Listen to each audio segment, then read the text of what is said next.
안녕하세요. 21세기 예수의 비유 읽기 다섯 번째 비유 이야기입니다. 21세기 예수의 비유 읽기 포도원 품꾼 비유. 먼저 포도원 품꾼 비유 본문을 제가 개인적으로 이렇게 사역한 본문을 낭송해 드리겠습니다. 제가 낭독해 드리는 포도원 품꾼 비유 본문은 제가 개인적으로 사역한 본문입니다. 드러내놓고 어디에 공표하는 그런 본문 읽기는 아닙니다. 그러면 제가 새롭다? 제 나름대로 번역한 포도원 품꾼 비유 본문을 낭송해 드리겠습니다. 포도원 품꾼 비유. 하나님 나라 경제의 최저임금, 생활임금, 기본소득 한 데나리온. 마태복음 20장 1절에서 15절 말씀입니다. 참으로 하늘나라는 자기 포도원에서 일할 날품파리들을 고용하러 이른 아침에 나간 어떤 집주인의 경우와 같다. 집주인은 날품파리들과 더불어 하루 한 데나리온을 합의한 후 날품파리들을 자기 포도원으로 보냈다. 그런데 집주인은 9시경에 나가서도 일거리가 없어 인력시장에서 서성이는 다른 사람들을 보았다. 그래서 집주인이 그들에게 말했다. 당신들도 포도원으로 가시오. 그러면 내가 당신들에게 정당한 것을 주겠소. 그래서 그들이 갔다. 다시 집주인이 12시와 오후 3시경에도 나가서 그와 같이 했다. 그런데 또 집주인은 오후 5시경에 나가서 서성이는 다른 사람들을 찾았다. 그리고 집주인이 그들에게 말했다. 일거리도 없는 당신들은 왜 여기서 하루 온종일 서성이고 있어? 그들이 집주인에게 대답했다. 왜냐고요? 아무도 우리를 고용해 주지 않습니다. 집주인이 그들에게 말했다. 당신들도 포도원으로 가시오.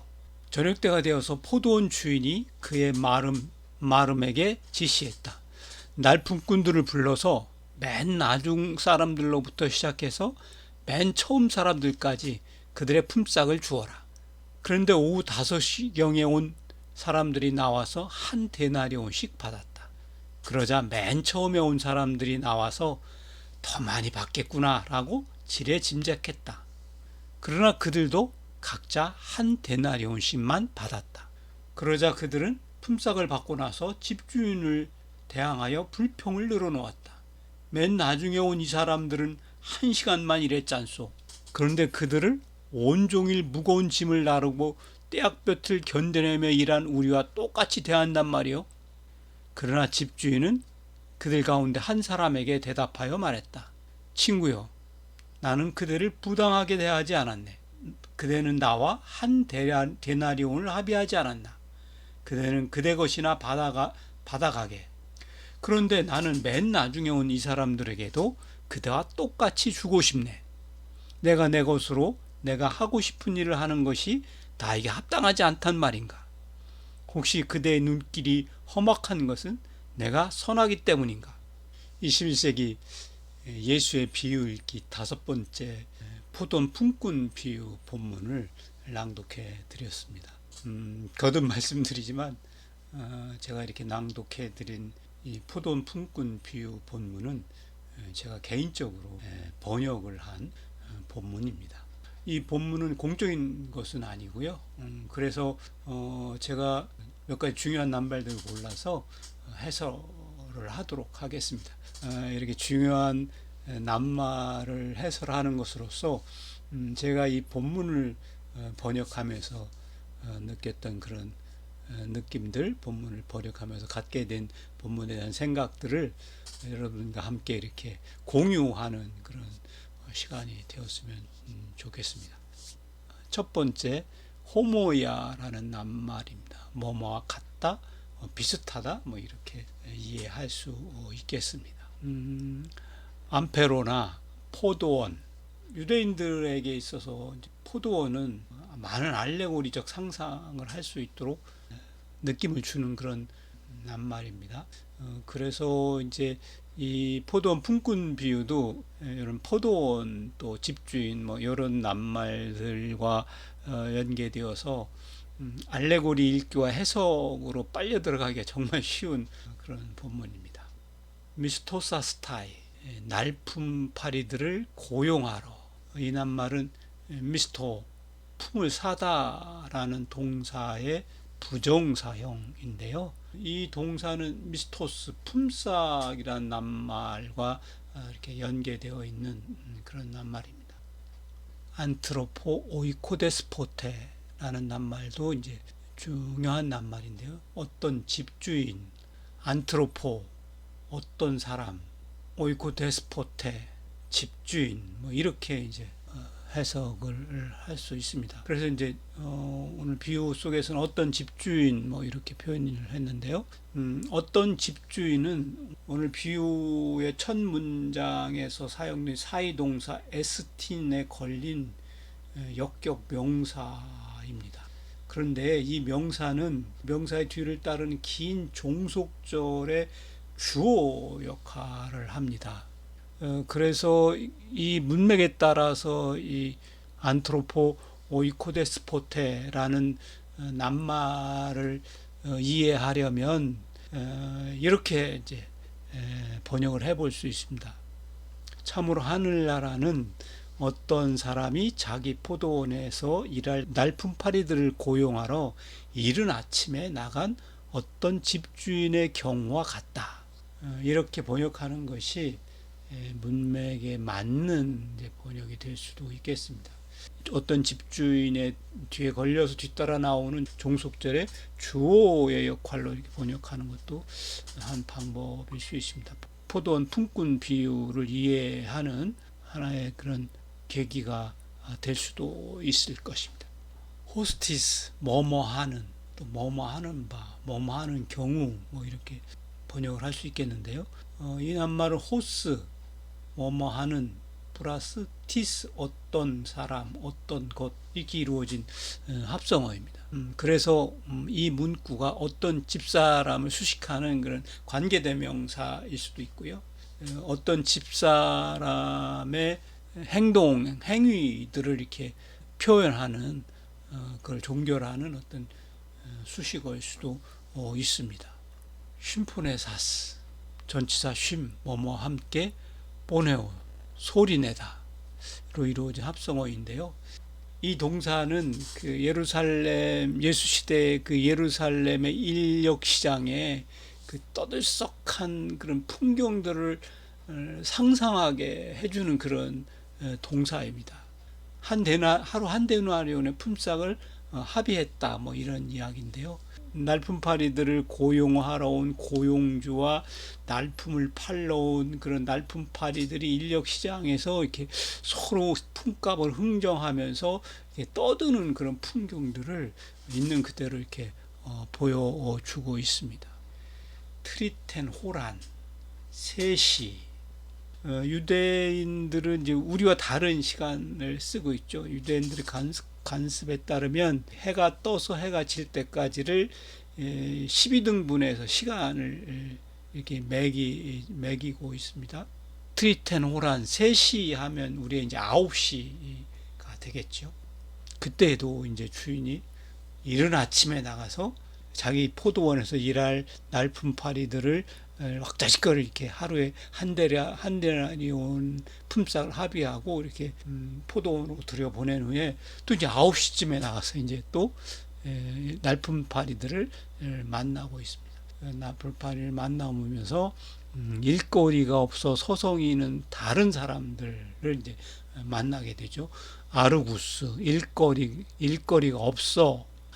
이 낱말은 부정접두 더해서 에르곤, 일거리로 이루어진 합성어입니다. 에르곤, 일거리, 일거리가 없는. 그래서 아르구스 이렇게 표현을 합니다. 일거리가 없어서 인력시장을 그 이른 새벽이 지나 8시가 되고 9시가 돼서 서성이는 사람들에게 날품파리 일거리가 찾아올 수 있을까? 아주 조마조마한 마음에서 그 인력시장을 떠나지 못하고 있습니다. 그런데 이제 다음 낱말이 이제 디카이온, 정당한 것, 디카이오스, 의로운 것, 정당한 것은 의로운 것이죠. 9시가 돼서도 인력시장을 떠나지 못하고 일거리가 없어 서성이는 다른 사람들을 만나서 집주인이 포도원으로 들어보내면서 한 데나리온을 주겠다고 약속하는 게 아니라 디카이온, 정당한 것을 주겠다고 얘기합니다. 얼마나 주어야 정당한 것일까? 그리고 다시 또 9시가 지나서 12시가 되어서 이 집주인이 또 시장에 나옵니다. 나와서 날품파리들을 휴렌 찾습니다. 휴렌 찾다. 날품파리들을 만나는 게 아니라 이제 날품파리를 찾아 나섰습니다. 집주인이 희망을 잃고 절망하는 날품파리들을 찾아 나선 것일까요? 그 다음에 이제 이 집주인의 호칭이 변합니다. 호 큐리오스 암펠로노스, 포도원 주인으로 이름이 바뀌어 버립니다. 집주인에서 이제 포도원의 주인으로 이름이 바뀝니다. 이런 표현들은 아마도 이 포도원 품꾼 비유를 자기의 복음서에 옮긴 마태복음 저자의 알레고리적 그런 표현, 알레고리적 그런 수사가 아니었을까 그렇게 생각이 됩니다. 에미노산, 지레 짐작했다. 집주인이 일이 다 끝나고 나서 포도원 품꾼들을 불러서 약속한 임금을 지급합니다. 그런데 이 포도원 주인이 여기 주요 낱말풀이에서 그저 빼놨네요. 이 포도원 주인이 임금을 지급하는데 맨 처음에 온 사람부터 불러서 한 데나리온을 약속한 그런 품꾼들을 불러서 한 데나리온씩 임금을 주고, 만약에 더 주고 싶으면 나중에 온 사람에게 집주인이 너그럽게 더 줄 수도 있었을 텐데, 포도원 품꾼 비유에서 집주인은 자기 마름에게 자기 청지기를 불러서 이렇게 명령을 합니다. 맨 나중에 온 사람부터 불러서 품값을 줘라. 그런데 맨 나중에 온 사람들에게는 얼마를 주겠다고 약속조차 하지 않았는데 그 사람들에게 디카이온, 정당한 것, 디카이오스, 의로운 것을 줬습니다. 한 데나리온씩. 그러니까 이제 맨 처음에 온 사람들이 더 받겠구나 라고 지레 짐작을 하게 되는 거죠. 이 에미노산, 지레 짐작했다 라는 이 동사는 노모스, 잣대, 관습에서 유래를 합니다. 날품파리들 사이에서 느껴지는 평등에 관한 것, 또 공평에 관한 것, 내가 더 많이 일을 했는데 맨 나중에 온 사람 아예 일을 안 했는데도 나와 똑같이 대우를 해주는 것, 그런 것은 날품파리들 사이에서 도저히 이해할 수 없는 불공평한 그런 것이 되겠죠. 그래서 에노미산이라는 이 동사 속에 지레짐작했다, 더 받겠지라고 지레짐작했다라는 이 동사 속에는 노모스, 잣대, 관습, 날품파리들의 노동의 관습, 노동의 뭐 어떤 전통, 뭐 그런 것들을 표현하고 있습니다. 애공귀존. 그래서 맨 처음에 온 날품파리들이 맨 나중에 온 날품파리가 한 데나리온을 받는 것을 보고 더 받겠지라고 지레짐작했는데, 이 포도원 주인은 맨 처음에 온 자기에게도 한 데나리온만 줬습니다. 그러니 그걸 받으면서 불평불만이 가득 차서 꿍시렁꿍시렁 되게 되었습니다. 애공귀존이라는 이 동사는 의성어인데요, 불평불만으로 가득 차서 꿍시렁꿍시렁 하는 그런 모양을 나타내는 동사입니다. 똑같이 주었다. 이수스, 우리와 똑같이. 말도 안 되는 거죠. 굉장히 불공평한 거죠. 우리는 하루 종일 떼약볕에서 땀 흘려가면서 그 뜨거운 햇살 속에 고통스럽게 일을 했는데 맨 나중에 와서 일을 한둥만둥한 그 날품파리들과 우리를 이수수 한단 말인가? 똑같이 대할 수 있단 말인가? 그래서 이제 애공귀존, 궁시렁궁시렁 불평불만을 드러내고 있습니다. 이때 이제 포도원 주인이 그렇게 불평불만에 가득 찬 맨 처음에 온 그 날품파리들을 향하여 내뱉는 말이 아주 신랄합니다. 아론토손 카이 휘파게, 그대는 그대 것이나 받아가게. 이 포도원 품꾼 비유를 자세히 읽고 또 묵상하고 해석하려고 이렇게 노력하다 보면 굉장히 해석하기 사실 어려운 본문 중에 하나입니다. 그대는 그대 것이나 받아가게, 아주 냉정한 말이고 이렇게 비난하는 말이긴 하지만, 이 포도원 주인의 포도밭에 일한 그 어떤 사람도 자기의 일용할 양식을 잃은 사람이 한 사람도 없습니다. 맨 처음에 온 사람이나 맨 나중에 온 사람이나 모두 다 똑같이 한 사람의 날품팔이 가족들이 함께 먹어야 할 일용할 양식을 다 받아가게 되었던 것입니다. 예수의 포도원 품꾼 비유, 오늘 본문 말씀을 자세히 읽고 또 묵상하면 이걸 포도원 품꾼 비유라고 제목을 붙여야 할지, 또 이제 교회들은 그동안 이제 알레고리적 해석을 통해서 선한 포도원 주인 비유 뭐 이렇게 이제 본문 비유를 제목을 달기도 하는데요. 사실은 본문 비유는 하나님 나라와 집주인을 직접적으로 비교하지 않습니다. 본문 말씀은 분명하게 하나님 나라와 집주인이 자기 포도원에서 일할 날품팔이들을 고용하러 인력시장에 나가서 벌인 모든 행동, 그리고 그 노동자들이, 날품팔이들이 포도원에서 떼약빛을 쪼여가면서 일하는 내용들, 그리고 맨 나중에 온 사람들이 일을 한둥만둥 하는 그런 상황들, 그리고 그 사람들에게 품값을 지불하는 이 포도원 주인의 행위, 행동, 이런 모든 것들과 비교되는 것입니다.